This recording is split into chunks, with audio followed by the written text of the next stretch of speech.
to show my grandmother. The heritage here on Eyre Hall. I'm sad to say that, the history and this whole event, this soil, this is Indian land. And most universities and all across the country and world are recognizing indigenous people and respecting the fact that the indigenous people, this is their soil, this is their land. My grandmother seated at the piano and standing next to Furlong, Virginia, Bagwell House, was an Indian. My grandfather was an Indian. All four of my grandparents were from the Eastern Shore, and they're all Indians. They're not from Africa. And to call us African is disrespectful and is genocide. She grew up here. She spent her whole life here. She played the piano. Her mother worked on the ferries and played instruments on the ferries that ran back and forth in the shore. She brought joy, and they had fun and had events in this property, in this house, all their lives. She made sure we know our heritage and where we came from. Eyre Hall is on Accawmacke land. This is the main village of the Accawmacke Indians.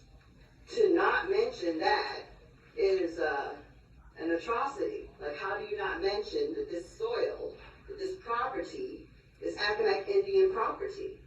How do you miss the fact that the slave quarters are on waterfront property? Who has slave quarters on waterfront property?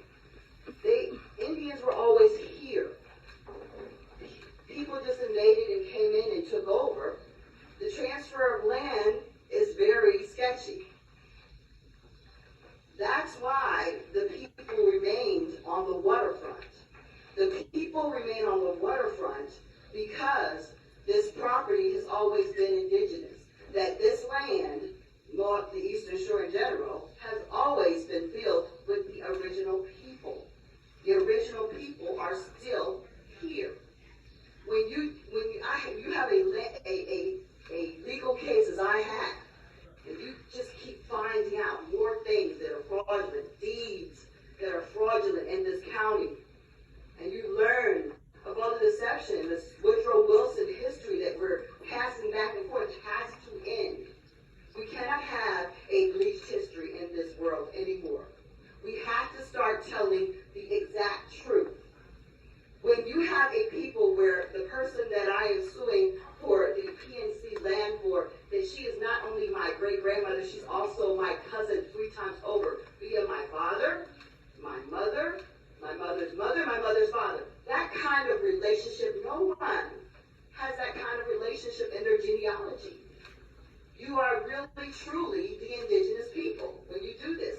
And in the future, when a lot of these people in this room are historical leaders, you're leaders within Williamsburg and with historical societies, I urge you to start inserting truth and justice in what you teach and what you promote. This propaganda and lies must end. We have to start being honest about what is really going on and what happened that formed this nation and what is going on throughout the world. We can't live in your fantasy of looking at the beautiful little things in the house and think, oh, it's all lovely. There's lynching trees on this property. Go write your own book. Oh, I will. But the reality is, you need to tell the truth. You need to tell the truth. And the indigenous people are still here, and they're still oppressed.